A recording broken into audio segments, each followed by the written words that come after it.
সুন্নত না মুস্তাহাব? জি হারাম কথা বলবেন যে কোরআন হাদিসের কথা হচ্ছে বানানো না, তাহলে কথার উত্তর না দিলে ঈমান চলে যাওয়ার সম্ভাবনা। অনেক লোক বলে ও মানি না, ওটা জায়েজ আছে, ঈমান থাকবে না যাবে? জোরে বলে চলে যাবে। ভাইজান আমার বাবাদিরা ভালো করে বোঝার চেষ্টা করুন, যদি হারাম হয় আপনাদের কাছে বিচার দিলাম, বর্তমান সমাজে কিছু মুসলমান সুদ খায়।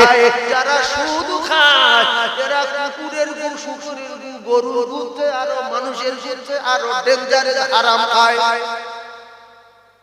খায় না খায় না? সরে খায় আর ঘুমায়, কুকুরে খায় আর ঘুমায়।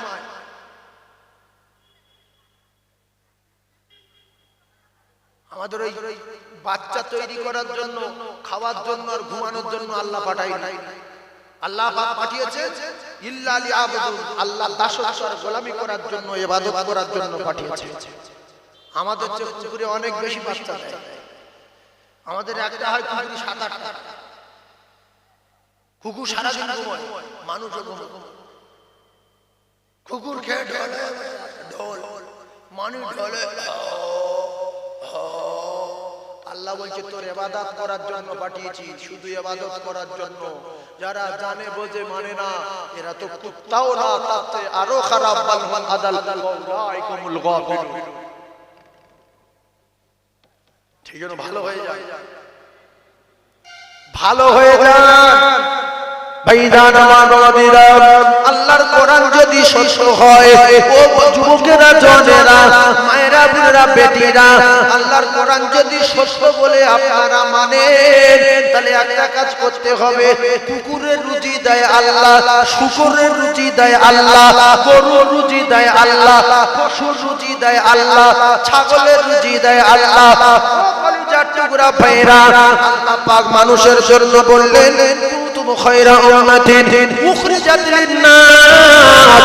মানুষ তো পৃথিবীর জমিনের এক নাম্বার, মানুষ পৃথিবীর সর্বশ্রেষ্ঠ, মানুষ পৃথিবীর উৎকৃষ্ট। ও মুসলমানেরা, এই মানুষ কেন পৃথিবীর জমিনে খাবার চিন্তায়, খাবার জ্বালায়? ও মুসলমানেরা, রাস্তার পায়খানা গুড়িয়ে খাবে, মানুষ কেন খাবার জ্বালায়? কুকুরের গু গুড়িয়ে খাবে, মানুষ কেন খাবার জ্বালায়? জানোয়ারের পায়খানা গুড়িয়ে খাবে। মানুষের জন্য আমার আল্লাহ রিজকের দায়িত্ব নিয়েছেন, तमाम পৃথিবীর সমস্ত মখলুকের দায়িত্ব নিয়েছেন আমার আল্লাহ। সমস্ত মখলুকের যদি খেতে দেয়, জঙ্গলে বাঘের যদি খেতে দেয়, হরিণ সিংহ যদি খেতে দেয়, সাগরে কোটি কোটি মাছের যদি খেতে দেয়, কি মানুষের খেতে দেবে না? কারণ এজন্য মানুষের খেতে দেবে। মানুষ तमाम পৃথিবীর আগে নাম্বার, আর এই মানুষ মুমিন থাকবে পৃথিবী যতদিন, আল্লাহর আসমান থাকবেন ততদিন, কায়নাত থাকবে ততদিন। যেদিন মুমিন থাকবে না, সেদিন আমার আল্লাহ এই দুনিয়া রাখবে না। তাহলে সব জানোয়ারগুলো যদি ইচ্ছামতো খেয়ে বাঁচতে পারে, মানুষ খাবার দাবায় কেন মানুষের গু গুড়িয়ে খাবে? মানুষ গু খেয়ে মরবে। এই সব জানোয়ারের খাওয়াই কে? কথা বলে আল্লাহ খাবার। তাহলে জানোয়ারের চেয়ে মানুষের আল্লাহ বেশি ভালো। তাহলে মানুষ কেন গু খেয়ে মরবে? মানুষের কি আল্লাহ গু খাওয়ার জন্য পাঠিয়েছে?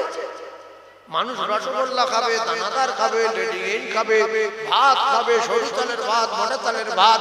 মানুষ সুন্দর সুন্দর নিয়ামত ফল খাবে, দুধ খাবে, ডিম খাবে, কলা খাবে। মানুষ গু খাবে কেন? ভাইরা আমার বাবাদিরা, কোরআন বিশ্বাস করে দেখা হলো। শুধু আপনাদের সামনে ওয়াজ করিনি, পুরো পৃথিবীর সামনে ওয়াজ করছি। হুঁশ আছে আমার, মানুষ কেন গুগুড়ে খেয়ে মরবে? ও কলিজার টুকরা ভাইরা আমার, ঠান্ডা মাথায় বোঝার চেষ্টা করুন। আমার আল্লাহ পাক কোরআনে কারীমের ভিতরে জানিয়ে দিলেন, ওয়ামা মিন দাবাতিন ফিল আরদি ইল্লা আলাল্লাহি রিজকুহা। ও মায়েরা বোনেরা বেটিরা, একটু বোঝার চেষ্টা করি, সুদ খাওয়া সুন্নত না মুস্তাহাব? জি হারাম কথা বলবেন যে কোরআন হাদিসের কথা হচ্ছে বানানো না, তাহলে কথার উত্তর না দিলে ঈমান চলে যাওয়ার সম্ভাবনা। অনেক লোক বলে ও মানি না, ওটা জায়েজ আছে, ঈমান থাকবে না যাবে? জোরে বলে চলে যাবে। ভাইজান আমার বাবাদিরা ভালো করে বোঝার চেষ্টা করুন, যদি হারাম হয় আপনাদের কাছে বিচার দিলাম। বর্তমান সমাজে কিছু মুসলমান সুদ খায়, যারা সুদ খায় এরা কুকুরের গু, শুকুরের গু, গরুর গুতে আরো মানুষের গুতে আরো ডেঞ্জারের হারাম খায়। খায় না? তাহলে মানুষ হয়ে কে গুড়িয়ে খাচ্ছে? মানুষ হয়ে কে গুড়িয়ে খাচ্ছে? গুগুড়িয়ে খাচ্ছে। এরপরে এই মুসলমানের বাড়ির গিন্নিগুলো এরা আমল করে বেশি, এরা পর্দায় চলে বেশি, এরা পর্দায় থাকে বেশি, এরা নফল ইবাদত করে বেশি। ও ভাইজান তোমরা মায়েরা, এরা যখন বাইরে বেরোয় পর্দার সঙ্গে বাইরে বেরোয়, এরা যখন কোথাও যায় এরা বোরকা পরে যায়, কারণ এদের শরীরটা ঢেকে রাখা আমার আল্লাহর হুকুম ফরজ। মায়েরা বাড়িতে শুধু পর্দায় থাকবে, কোথায় ইবাদতে গণ্য হবে।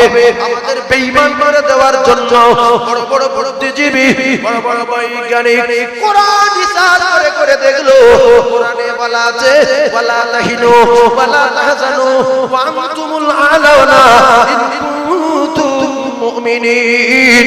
এই আয়াতের ব্যাখ্যা তাফসীর করে বোঝা গেল মুসলমান যতদিন ঈমান থাকবে, মুসলমান যতদিন মুমিন থাকবে, মুসলমানের ধারে ধারে পৃথিবীর কোন শক্তি কোন তাকত ওদের ক্ষতি করতে পারবে না, মারা তো দূরের কথা।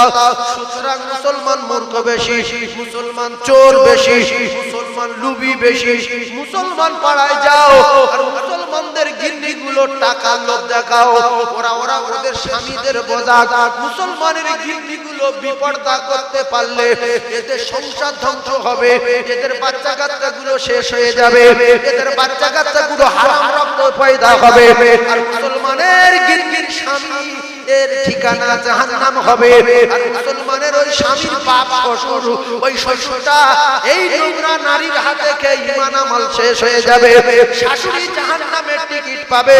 তাই বর্তমান বুদ্ধিজীবীরা একটা রিসার্চ করে যখন একটা বঙ্গ নামক গুরু নামের একটা ব্যবসা শুরু করলো, সেটা মুসলমান টাকা লোভে নিজের স্ত্রীগুলো পুরুষের হাতে তুলে দিল, গুগলে খেয়ে মরবো বলে।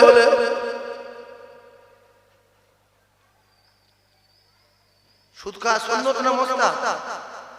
আরে কথা বলেন, হারাম। তাহলে যারা নিজের স্ত্রীগুলো টাকা লোভে অন্য পুরুষের কাছে তুলে দিয়েছে যে তোমরা সপ্তাহে সপ্তাহে এসে গল্প করো, আমাদের কোনো অসুবিধা নাই, তবে টাকা চাইলে যেন টাকা পাই। ছি ছি ছি। আচ্ছা মশলা বাদ দেই, কোরআন বাদ দেই, ফতোয়া বাদ দেই। কোন লোক যদি বলে যে তোর স্ত্রীর সঙ্গে আমি প্রত্যেক সপ্তাহে সপ্তাহে আসবো, আধা ঘন্টা করে গল্প করবো, তাতে তোর হাত পা জ্বালা করবে, গায়ে গিলবে, ঘুরবে, তার জন্য 20-50 টাকা লাগলে দেবো, এটা কি জায়েজ? হ্যাঁ না বলে? ও বন্ধনের কথা আমি ছেড়ে দিলাম, বন্ধন ছেড়ে দিলাম, বন্ধন করেন ওটা বলবো। কিছু লোক জ্বলে উঠছে, এটা বলে। আমি যদি বলি যে কোন লোক যদি বলে যে ভাই তোর এই মাঝে মাঝে অটো লিক সারানো, টোটো রং করা, ঘরে ফার্নিচার করার জন্য কিছু কিছু টাকা দেবো, কিন্তু সপ্তাহে সপ্তাহে আসবো, তোর বউ আব্দুল রহিম বউ, আব্দুল রাজ্জাকের বউ, লতিফের বউ, সাত্তারের বউ, এক জায়গায় ডেকে গল্প করবো, তাতে তো 20-50 হাজার টাকা লাগিয়ে দেবো, এটা কি জায়েজ? ছেড়ে দেন। আমি বন্ধন বলবো না, শুনতে বলবো, সব ভালো। আমি সাধারণভাবে আপনাকে বোঝাচ্ছি যে একজন আসবে সপ্তাহে সপ্তাহে আমাদের গিন্নিগুলোর সাথে গল্প করবে, তাতে স্বামীর গাজালা করবে, গা ঠান্ডা করার জন্য কিছু টাকা দেবে। যায় হারাম তো। তাহলে ঘটপুকুরে আছে কি না? আমি নবীর মেম্বারে বসে বলছি জানি না, তবে থাকতে পারে, কেউ আমার কিন্তু বলে দেয়নি। যদি বলে তো আল্লাহর তরফ থেকে বলতে আমার জবান মিথ্যা হয়ে যাবে। আমি বলছি এজন্য কিয়ামতের আলামত আর গজবের নমুনা যে মুসলমান বাঁচতে পারে না, বাঁচবে না, কারণ নিজে খাবার চালায়, গুগুরে খাবার হবে, নিজের স্ত্রীগুলো যখন পরপুরুষের হাতে তুলে দিল, মুসলমানের নামটা জাহান্নামীর খাতায় চলে গেল। আত্তা ইউসুফ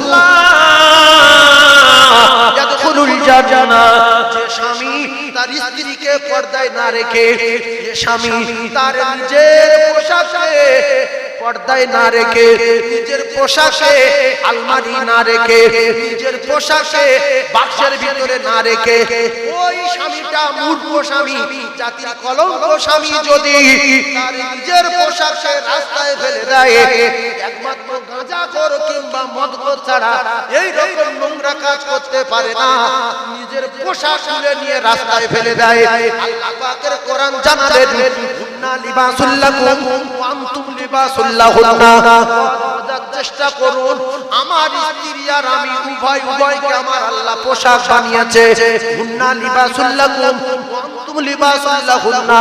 আমি যদি চারজনকে গাঁজা খাই তাহলে আমার মাথা ভোম হয়ে যাওয়ার পরে আমার এই জ্যাকেটটা নিয়ে রাস্তায় ফেলে দেব, আর জ্যাকেট যখন রাস্তায় ফেলে দেব কুকুরে পেশাব করে দেবে, গরুই মারাবে, আর লোকে পা তুলে দিয়ে যাবে।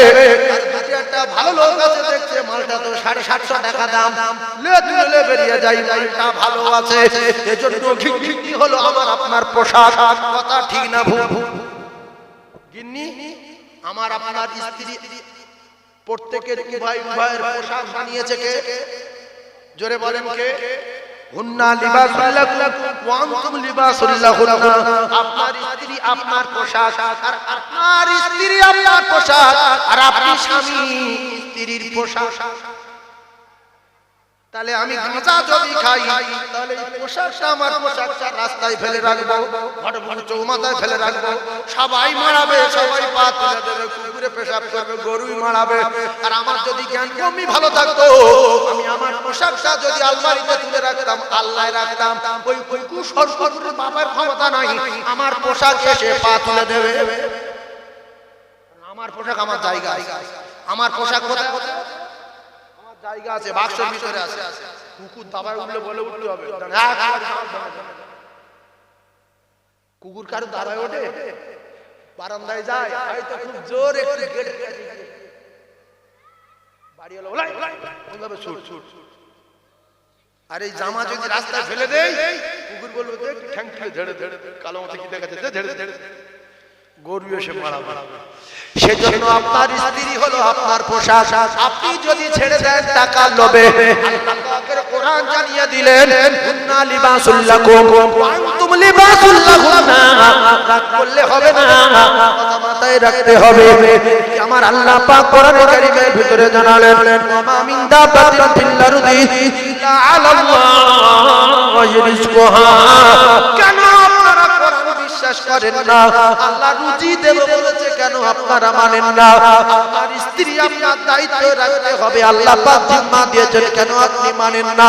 ইয়া আইয়ুহাল্লাযীনা আমানু, এই মানুষের বাচ্চারা, এই ঈমানওয়ালারা, আমি আল্লাহ তোদের জানিয়ে দিলাম, কু আনফুসাকুম ওয়া আহলিকুম নারা, তুই বাঁচ রে জাহান্নামের আগুন থেকে বাঁচ। আর তোর বাপের বাঁচা, তোর মার বাঁচা, তোর গিন্নিটার বাঁচা ফরফরিয়ে রাতে তুলে দিসনি, তোর গিন্নির বাঁচা আমি আল্লাহ জানিয়ে দিলাম। শেষ জামানার দিকে যে গিন্নিগুলো লোকের হাতে তুলে দিচ্ছে মুসলমান, এদের কি হয়েছে? ভিক্ষা করে খান না, ঘাটপুকুর চৌমাথা এত লোকজন ভিক্ষা করেন না, গিন্নির বরকা কিনে দেন, সরিষা তেলের টিন কেটে মাঝখানে ইঞ্চি দুই ছিদ্র করে দেন, হাতে একটা লাঠি দেন, বল বসে বসে মারবি, চেল্লাতে হবে না, শুধু আওয়াজ দিবি আর বলবি, শুধু আওয়াজ দিবি, লোক ঢুকবে যে ভিক্ষা করছে, টাকা চাচ্ছে, টাকা দিতে হবে। আমি সন্ধ্যাবেলা গেটে তুলে নিয়ে আসবো, 500-700 টাকা হবে, ওতেই হাট বাজার করে খাবো। সুদ খেয়ে জাহান্নামে যাওয়াচ্ছে, ভিক্ষা করে খেয়ে আল্লাহর জান্নাতে যাওয়া ভালো।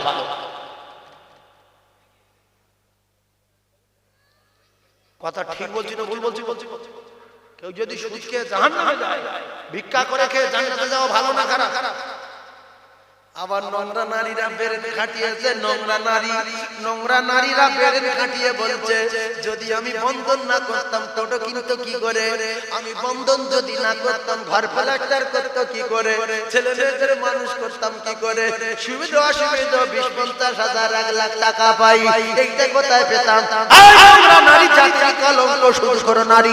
তোমার বাপ পেয়েছিল কোথায়? তোমার মা টাকা পেয়েছিল কোথায়? তোমার বাপের আমলে তো বন্ধন ছিল না, তোমার মায়ের আমলে তো বন্ধন ছিল না, এরা আমাদের মানুষ করেছে কি করে, লেখাপড়া শিখিয়েছে কি করে, ঘর বাড়ি বেঁধেছে কি করে, রোগ ব্যাধি হলে ডাক্তার দেখিয়েছে কি করে, জাহান্নামী নারী জাহান্নামী পেলাম স্বামীর দিয়েছো, মূর্খ স্বামী মেনে নিয়েছে, জামার গিরগি যদি ছেড়ে ছেড়ে কিছু ইনকাম হয় হোক, কবর কবর হাসর মিথ্যা কথা, ওগুলো নবী বলে, ওগুলো যদি মুসলমানে মানতো কিডনি ওদের হাতে তুলে দিত না।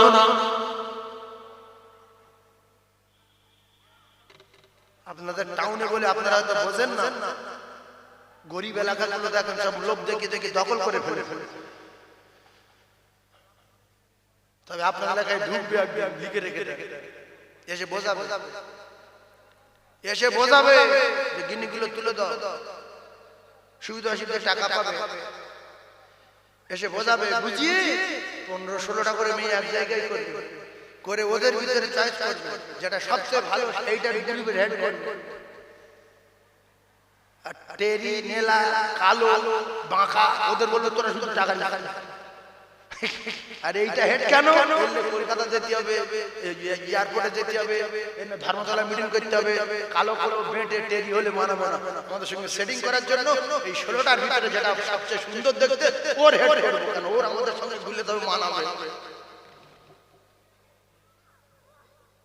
এইটা হবে বলে দিচ্ছি, এটা একদিন হবে, লিখে রেখে দেন, একদিন আসবে।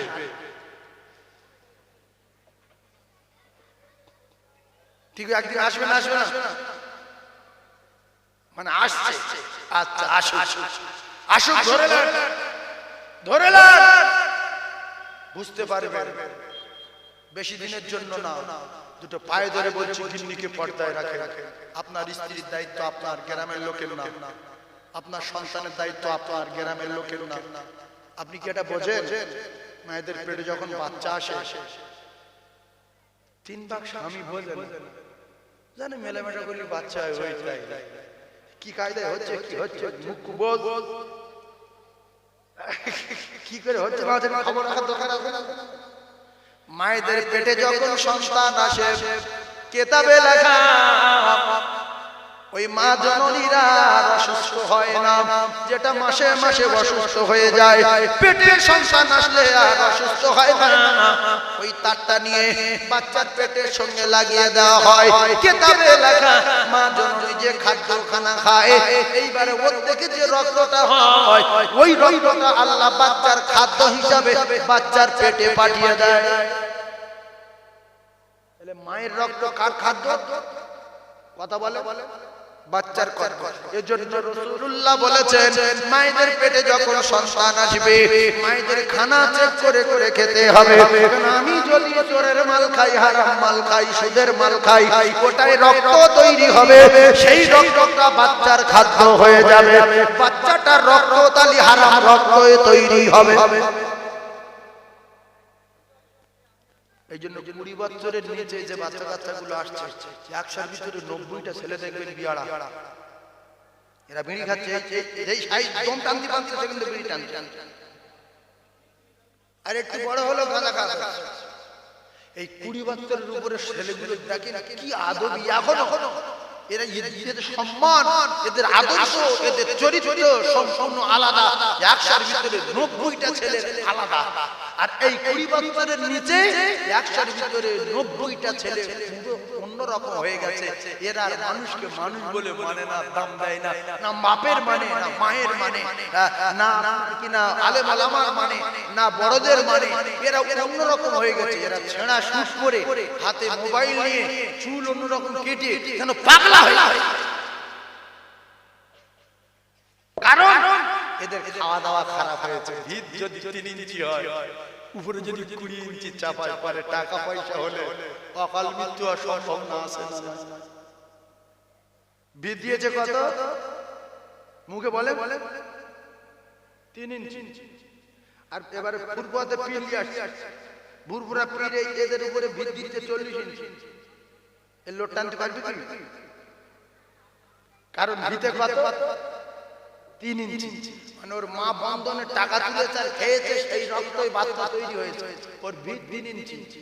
ফুরফুরার পীর সাহেব এসে বলছে তাহাজ্জুদ নামাজ পড়িতে হইবে, ইশরাক কাজা করিলে হইবে না, সালাতুত তাসবিহ পড়িতে হইবে, কোরআন শরীফ তেলাওয়াত না করিলে বিপদে পড়িতে হইবে। বাবারা সন্ধ্যা বেলা জিকির করিতে হইবে, এছাড়া বাঁচিতে পারিবেন না, এছাড়া দুনিয়ায় বাঁচার কোন লাইন পাইবেন না। এইগুলো করিতে হইবে বাবারা। কত 45-এর ভিতে রোজ 45-এর ভিত, কিন্তু যার আছে ওর ভিত 3 ইঞ্চি, ওর উপরে যদি চাপাও অকাল মৃত্যু হবে। এই যে এত পীর, এত আল্লাহর ওলি, এত ওয়াজ, এত নসিহত কাজ নাই। যেই বিয়াড়া সেই বিয়াড়া, যেই বিয়াদব সেই বিয়াদব, যেই চিটিংবাজ সেই চিটিংবাজ, ওইভাবে চলছে। শুধু কটা মুরব্বি 5 ওয়াক্ত নামাজ পড়তে আসছে। এইরকম জলসা হলে জোয়ান ছেলে অন্তত 200-500 থাক, এরা অন্যদিকে চলে গেছে মোবাইল। কার সর্বনাশ করবো, কার ফোন নাম্বার লবো, কার ক্ষতি করবো, কোথায় দীঘা যাবো, কোথায় ইকো পার্ক যাবো, কোথায় গাড়ি ভাড়া করবো, উলমার মতো হয়ে গেছে। মাথার চুল কাটছে,